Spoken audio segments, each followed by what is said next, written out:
I want to start by saying that I think, my Democrat colleagues wondering aloud why it is that we're here today. And I have to say, I would have thought that would have been obvious by now, that we're here because we're looking at maybe the biggest scandal in the history of the FBI. We're looking at the use of the FBI to interfere in a presidential election.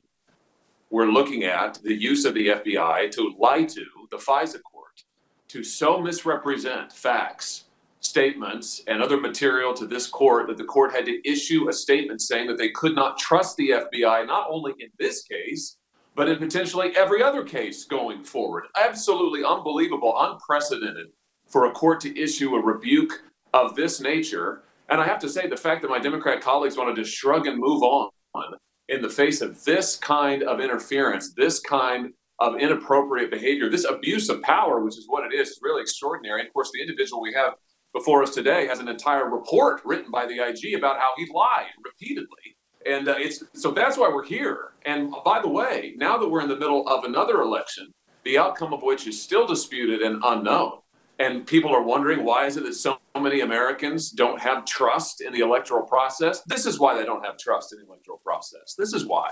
It's because we've seen instance after instance of the abuse of the institutions of this country to try to interfere with the voice and the will of we the people. And we're looking at it today. That's what this is about. If anybody's has any question, that's what this is about. Now let's talk a little bit about that lying to the FISA court, which the FBI did repeatedly and DOJ signed off on.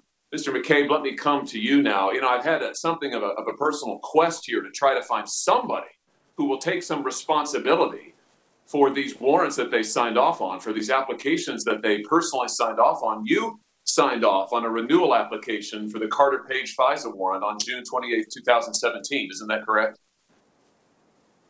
That's correct. Now, by January of 2017, the FBI had identified and interviewed Christopher Steele's primary subsource. Isn't that correct? That is correct. And those interviews cast serious doubts on the accuracy of the Steele dossier, to put it mildly. Isn't that correct? I know that now, yes. The FISA renewal application that you signed, however, did not acknowledge any of those facts. Isn't that correct? The FISA package that I signed contained the same contained the errors that are laid out in the IG report. And by December of 2016, so this is months before the renewal application, the Crossfire Hurricane team knew that the primary subsource of the Steele dossier was suspected of being a Russian asset. Isn't that correct? I don't believe that's correct. No, I don't know that to be the case. Your testimony under oath is that the Crossfire Hurricane did not know that the primary subsource was potentially a Russian agent as of December 2016?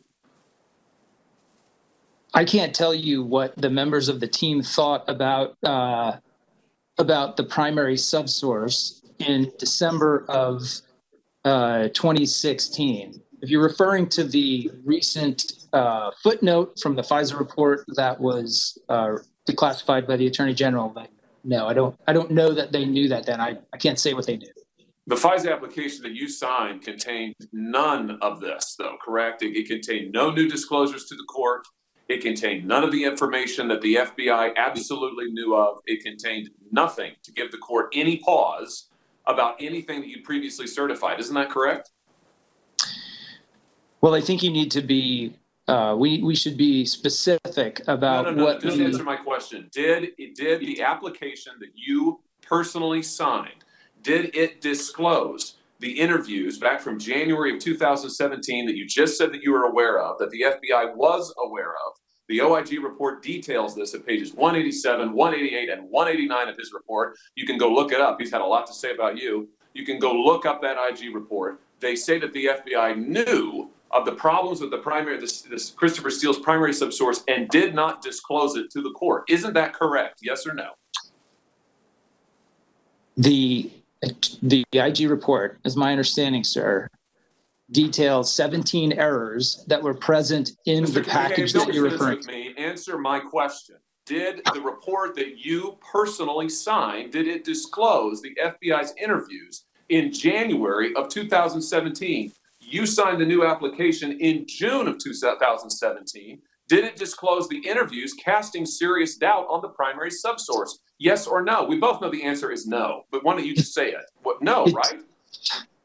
It did not disclose serious concerns with the primary subsource. Why didn't it? Why didn't you notify the court of this new information? Is it because you wanted to continue to undermine the election of Donald Trump? Let me ask you this. Didn't you send a text message on June 24th, 2016 saying that I hope the Brexit vote doesn't predict a similar outcome here in November? Okay, so I'd like to answer that.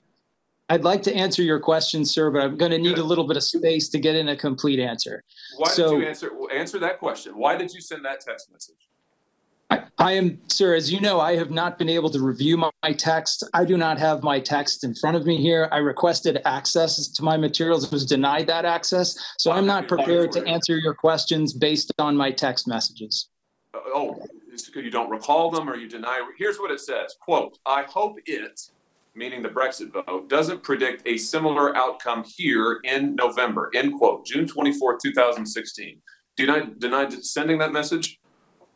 I don't know, sir. I haven't seen any of those text messages in over 4 years. And I'd like to be able to continue to, I'd like to give you a complete answer, but I'm having a hard time. When you speak over me, it cuts off my ability to respond. Well, why don't you answer my question? Do you have no memory of that text message? Is that what you're saying of June 24th, 2016? Sir, I don't remember text messages I sent in 2016 that I haven't seen since then. So yes, I don't have a recollection of text messages from 4 years ago. That's correct. Yeah, very convenient. I noticed that everybody who comes, it would be much less convenient. It would have been really convenient to be able to review those materials before today. Memory lapses, including you, Mr. McCabe. It's really extraordinary. Really extraordinary. Let me ask you about this text message. Peter Strzok sent this to Lisa Page on August 15th, 2016. I want to believe the path that you threw out for consideration in Andy's office, that's you, that there's no way he gets elected, that's Trump. But I'm afraid we can't take that risk. I'd like an insurance policy in the unlikely event you die before you're 40. It's like an insurance policy in the unlikely event you die before you're 40. Why were you talking about the likely outcome of the election with two line agents who were working on a case, the Carter Page investigation at that time involving the president? Don't you think it's inappropriate? I think your question is, the premise of your question is not accurate. I don't recollect ever talking to Peter Strzok or Lisa Page, only one of whom is an agent in the FBI, about the election or about that conversation that is referenced in their text message, which I was not a part of. Oh, okay. So you're saying that didn't happen? You deny that happened? I don't recall that ever happening. Just before we leave the FISA warrant application that you signed, the renewal application, how is it that the court was so deliberately and disastrously misled such that it had to issue a public rebuke at the FBI? Do you take responsibility? I disagree with your characterization that the court was deliberately misled. Oh, really? Yeah, that's correct. Do you think it was just an accident? I think that there were numerous and objectionable errors and omissions in that package, but I don't think the falsification of an email, do you think the falsification of the email to the FISA court was an accident? Senator, I am not aware of, Mr. Kleinsmith's activities I was not aware of until I read the IG report.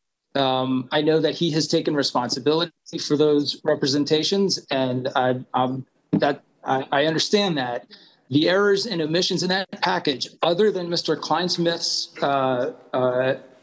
admitted activities over the report from the CIA, I do not know any of those other errors that have been proven to be intentional acts. Senator. Right. Okay, so we've established that. Senator Hawley, Senator Hawley, your time has expired. Thank you, Mr. Chairman. Okay.